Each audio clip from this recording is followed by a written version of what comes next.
It's come to help us several times in the last few years.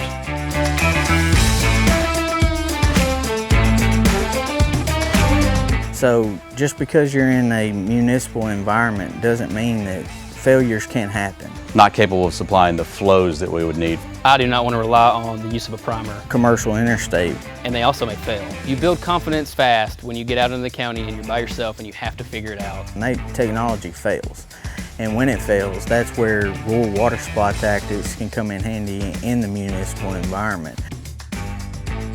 It's just an old system. We have some old mains that are not capable of supplying the flows that we would need for the modern day materials and the fires we're facing today. So Centerville is a municipal department, but we do have some antiquated portions of our water system, and I can recall a few incidents, particularly in our downtown area that has some water mains that well in excess of 100 years old, where we've had some severe water supply issues during major fires, and we've employed some rural water supply tactics to overcome that. We've done a number of rural tanker shuttles. We've one in particular where we had a large apartment fire in the downtown area involving 16 units where we taxed the city's water system, and we employed rural water supply tactics by doing tanker shuttle. We had a water supply officer that took care of managing about 10 tankers in a shuttle rotation for 18 hours.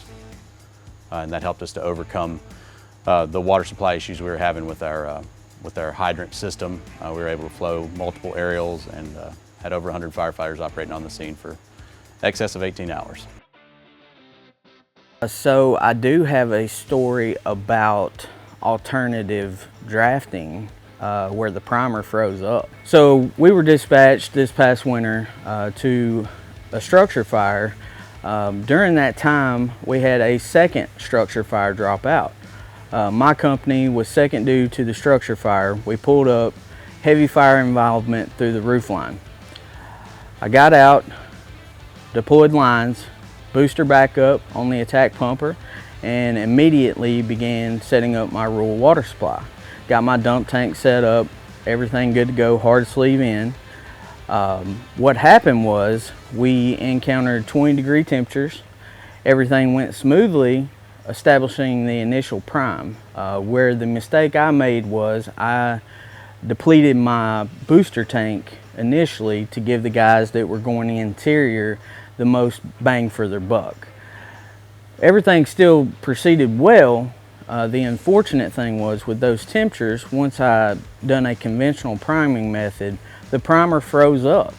So once my second tanker got there to drop water, I had to deploy unconventional drafting techniques to establish the prime. The lesson in the story is not being complacent and getting out here and learning the multiple ways to establish the draft. And that'll keep you from running into this situation where you only know the conventional methods. Learn the unconventional methods. Operating in a rural water supply environment is also beneficial in an urban setting, just because even though you have hydrants, they may not always give you the adequate water supply you need for an operation, and they also may fail. And on large scale events in bigger buildings, you can't really rely on just hydrants. So when you run out of water from your hydrants or you're getting all that you can get, rural water supply tactics come into play, because you may have to start water shuttle operations and moving big water from a draft. They're typically very, very happy to see us there. Of course, we're in the volunteer world, so any help you get is greatly appreciated. But when a company arrives prepared and well-trained and equipped, that just makes that incident go better, and ultimately is better for the civilian that's in their time of need. You build confidence fast when you get out into the county and you're by yourself and you have to figure it out, because those firemen need water. So in Centerville, we're fortunate we have hydrants. Unfortunately, they're not always reliable. And so we've been on some fires, mostly out in the county where there are no hydrants. And we had to kind of figure out, we've got to establish a water supply. We've got to do it from a pond, a stream, a pool. And so we had to just figure out, hey, we need to get this done. So drafting became a big ordeal to us because we're always responding out in the county. So we need to be more prepared. Okay. We had the basic equipment to get it started, but we couldn't really make the operation bigger than 1 or 2 tanks. And so then tanker shuttles became very challenging, and we were seeing a lot of departments running out of water pretty fast.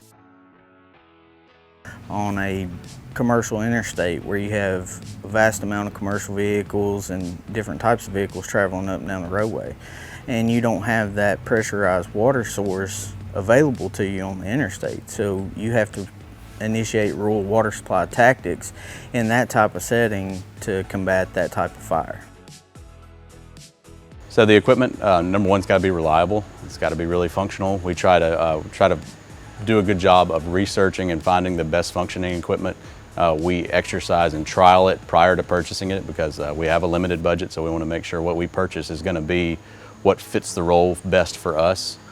So we go through a pretty extensive process of specification and trying our equipment out prior to purchasing it, and purchase what works best for us.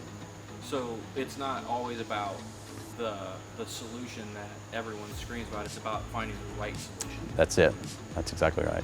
We are fortunate here to have individuals that work as career firefighters in several fire departments that surround us, and we pull from the knowledge of all those individuals and the experiences of those different departments to form the Centerville way and what works best for us in our community, and apply it and make our purchases based on that.